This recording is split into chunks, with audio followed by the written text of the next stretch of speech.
Hey guys, Cave Platypus here, and today we're going to be checking out the Walmart exclusive Ruthless Rampage Allosaurus.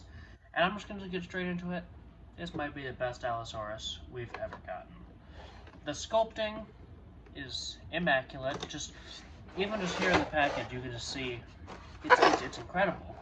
It's got some fun play features, with this one being something, that's for sure.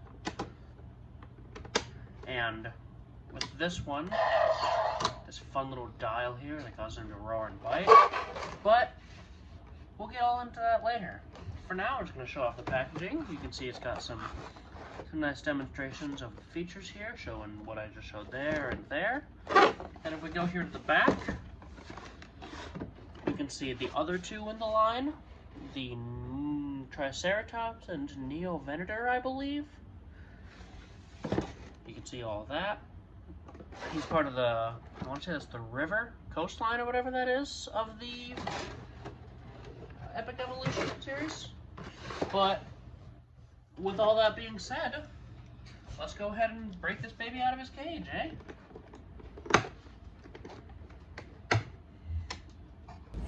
And with all that, looking at this guy out of the package is majestic, to say the least.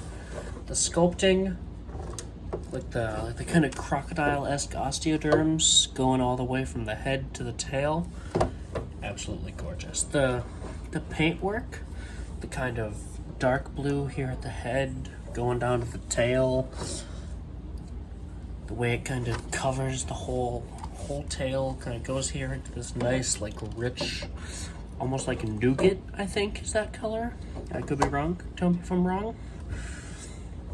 Only thing I don't really like about the color is the way that the action feature spines are kind of this lighter blue. They kind of stick out a bit. I mean, obviously they literally stick out when you flip the button, but, you know, I can't be too picky. The toenails are painted, which I'm very glad about.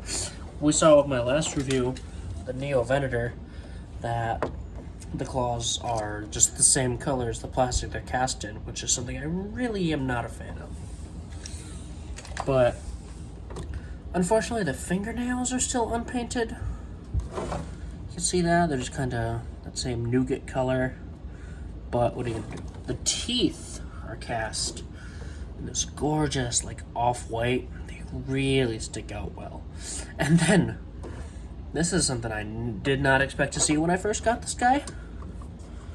The tongue is cast in this, like, it's like painted this, like, dark glossy black. And it really just, all together, this figure comes together very well color-wise. Now, with that being said, let's get into the posability. So, at the arm here, you can go up about that far, back about that far. It's actually on a joint like this. We can kind of go out like that, like he wants to give you a big old hug. The legs can kick forward about that far. They cannot go back basically whatsoever. I think just to make sure he just remains standing, because with the legs at their furthest back setting, that being this, he is very sturdy. I've got some other figures, that, their legs can go back pretty far, but it's also pretty easy to topple them. And when you give this to a kid, you kind of, you want it to stand up when you're playing with it.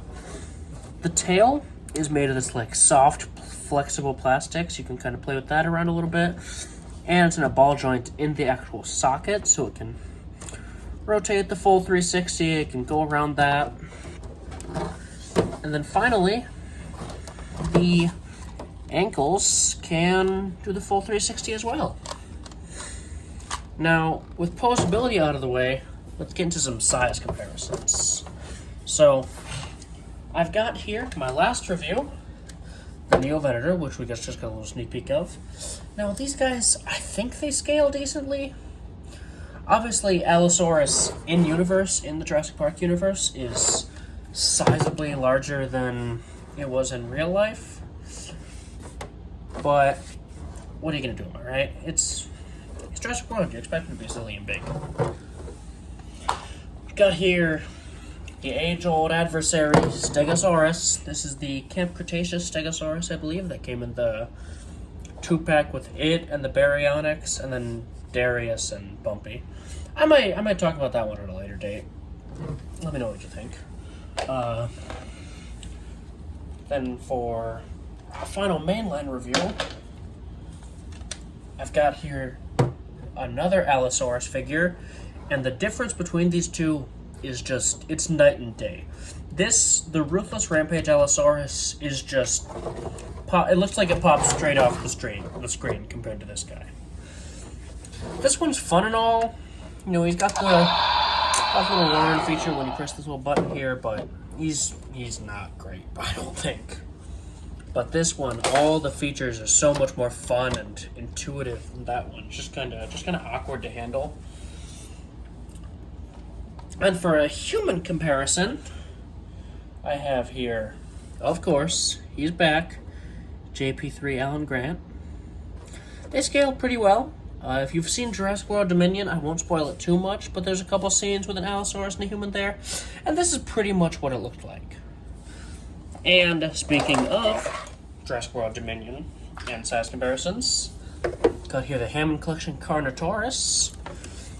This, I think, is a bit out of scale. I think Allosaurus, obviously in real life, Allosaurus was significantly larger than Carnotaurus. But this one, you know, they're kind of... Carnotaurus, he seems a little bit big to me. But it still looks good. It'll look good on a shelf. It'll be fun to play with. It's not too bad. But yeah, I got this guy at Walmart for $34.99. He is a Walmart exclusive, so keep that in mind.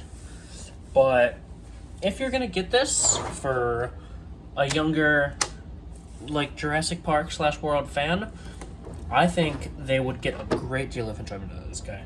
Like I said, paid $35. I do not regret a single penny I spent on this guy. He's well worth it. He's super fun to handle. He's not heavy per se, but he's weighty. Like, he feels heavier than this Hammond Collection Carnotaurus to me. I haven't weighed them. I don't have a super accurate scale yet for these kind of things, but this guy feels a lot heavier than that Carnotaurus. But yeah, I think that's gonna just about wrap it up. And you know, if you liked the video, be sure to like it. Make sure to leave a comment, subscribe, and have a good day. I'll see y'all in the next one.